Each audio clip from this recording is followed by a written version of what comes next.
Introduction. Creativity is not a gift reserved for a lucky few, and Managers Not MBAs proves anyone can spark it. We will focus on what it says about business and management. Stay with me, the best part is near the end. Overall summary. The trouble with management education is that it is business education, and leaves a distorted impression of management. It is time that our business schools gave proper attention to management. 13. The practice of management is characterized by its ambiguity. He never learned management in the business school. Business managers have to understand the business functions. But the practice of business is not the same as the practice of management. It expressed surprise that management was not taught in the management schools.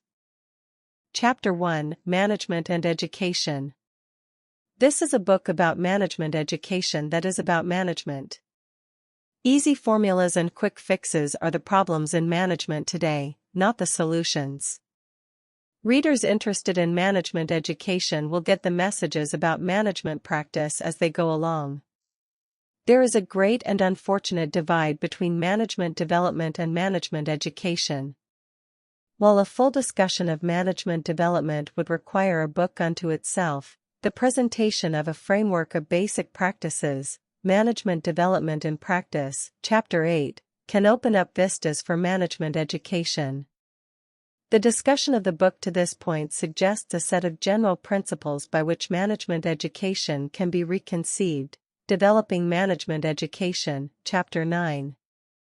All this suggests that the business schools themselves need to be reconceived, including a metamorphosis into management schools. Developing True Schools of Management, Chapter 15. They are specialized training in the functions of business, not general educating in the practice of managing. Using the classroom to help develop people already practicing management is a fine idea, but pretending to create managers out of people who have never managed is a sham.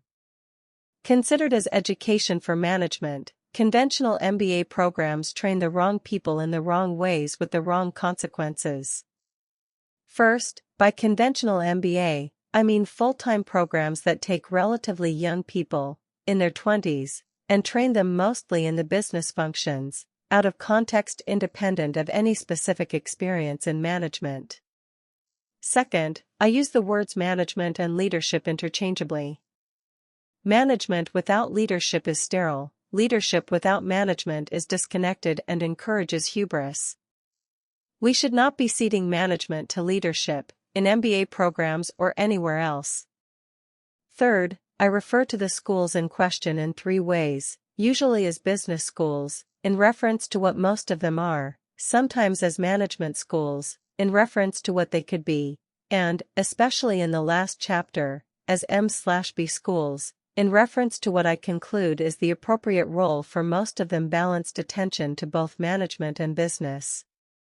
Business schools pride themselves in teaching about new product development and strategic change, yet their flagship, the MBA, is a 1908 degree with a 1950s strategy. 1-inch 1996, 221, Aronson reported on a search for articles about graduate business education. Trying to teach it to people who have never practiced is worse than a waste of time. It demeans management.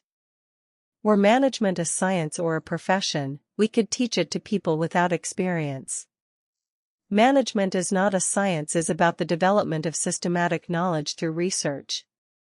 Management is not even an applied science, for that is still a science. Management applies science, managers have to use all the knowledge they can get, from the sciences and elsewhere. But management is more art, based on insight, vision, intuition. Chapter 2: Management and Business. Management is not a profession. It has been pointed out that engineering, too, is not a science or an applied science so much as a practice in its own right, Lewin 1979. But that cannot be said of management, Whitley 1995:92. So management cannot be called a profession or taught as such. In Britain, a group called the Management Charter Initiative sought to barrel ahead with the certification of managers, not making the case for management as a profession so much as assuming it. It is time to face a fact: after almost a century of trying, by any reasonable assessment, management has become neither a science nor a profession. Yet it is one of the impressions left by MBA education. Knowledge about context is not as portable in management as it is in education or engineering or medicine. The practice of management is characterized by its ambiguity. Most business schools today require work experience of their MBA applicants, up to about 4 years. Can that install the necessary depth of understanding about how organizations work and what management means?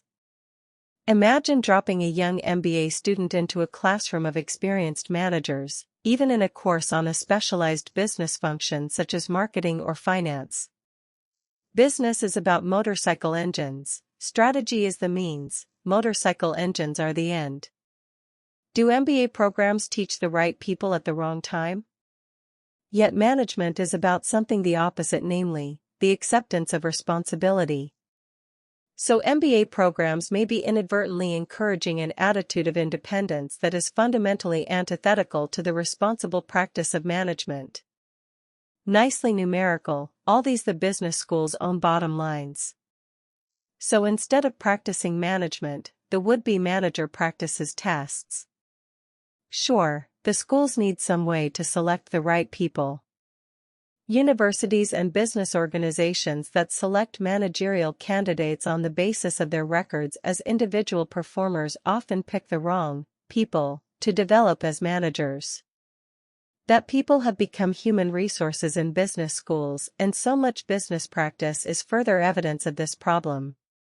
As shown in figure, there are people who have both the will to manage and the zest for business, as there are people who have neither. The problem is in the remaining box, with those who have the zest for business but not the will to manage. But he did have a zest for business.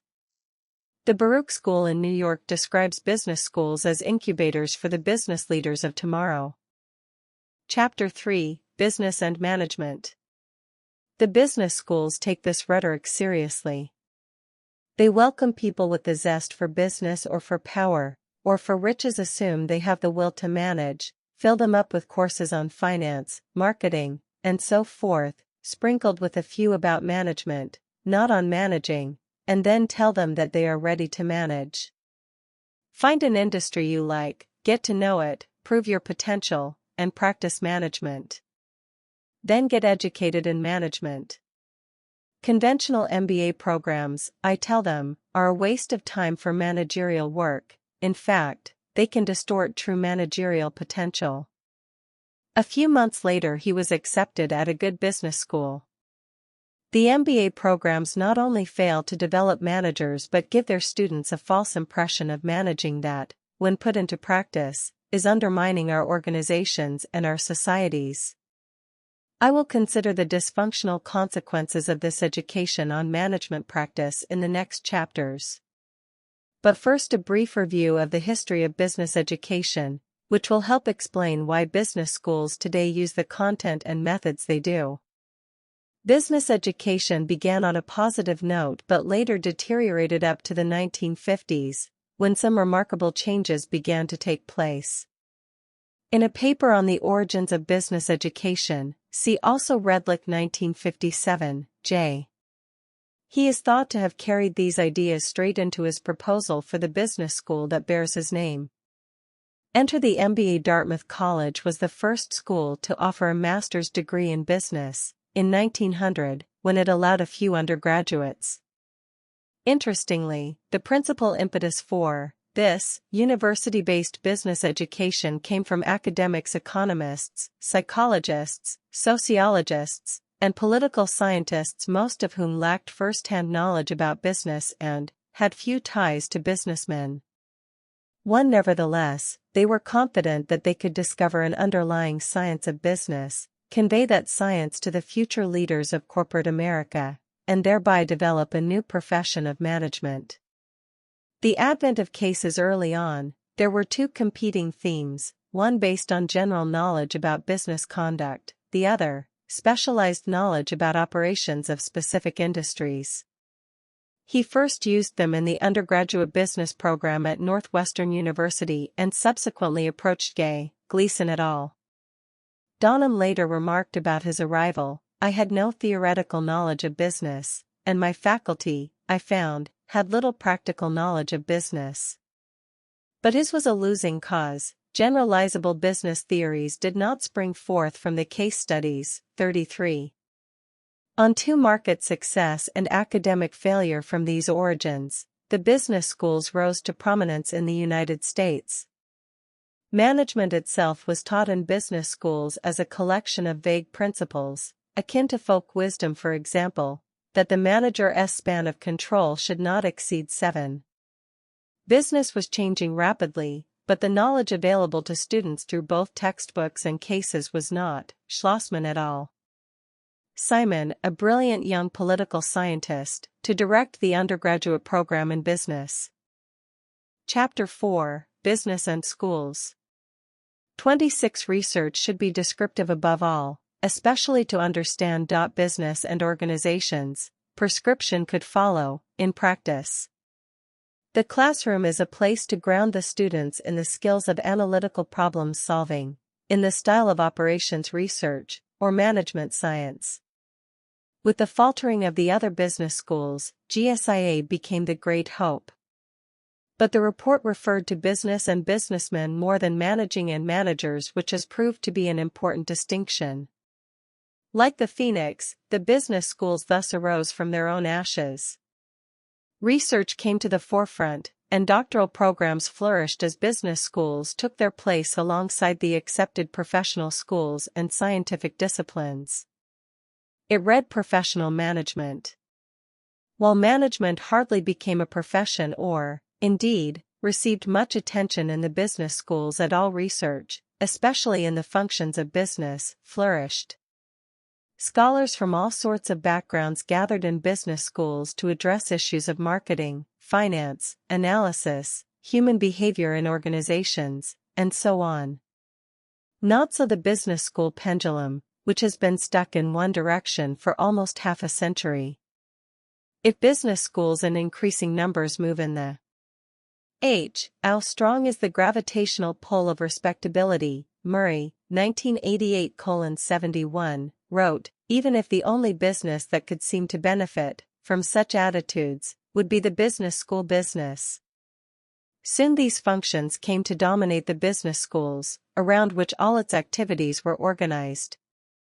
Today, as such, they are rock solid in the business schools. The business school is a coalition of functional interests. Almost everything done in almost every business school today takes place in the specialized functions, whether an idea researched, a program designed, a course taught, or a professor hired. This has less to do with any proven best way to manage or even to conduct business than with the structure of the business school itself. As businesses work valiantly to bust down the walls between their silos, business schools work valiantly to reinforce them. Business schools teach a great deal about managing change, notably that it has to get past the existing categories. Yet because business schools themselves cannot, they remain more or less where the two foundation reports of 1959 put them. As depicted in figure, the disciplines were the roots, and research and the notion of business and organization, also administration, or management, comprised the trunk, feeding out to the business functions, as branches. At the least, the functions constitute a need-to-know language of business. Moreover, especially for students with work experience in a single function, e.g., sales or production, classroom exposure to all the functions can broaden their understanding of the practice of business. Management is not marketing plus finance plus accounting and so forth. Chapter 5, Management and Business.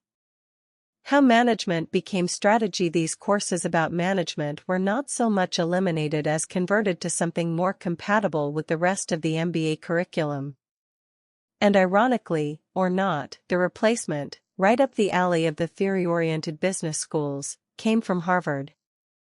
What all of this did, of course, was take strategy exactly where earlier efforts had taken marketing, finance, and other functions to a place compatible with what business schools had become. Porter taught the business schools to develop analysts, not strategists.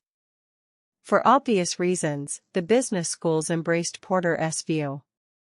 Professors of management the world over embraced Porter's approach, too.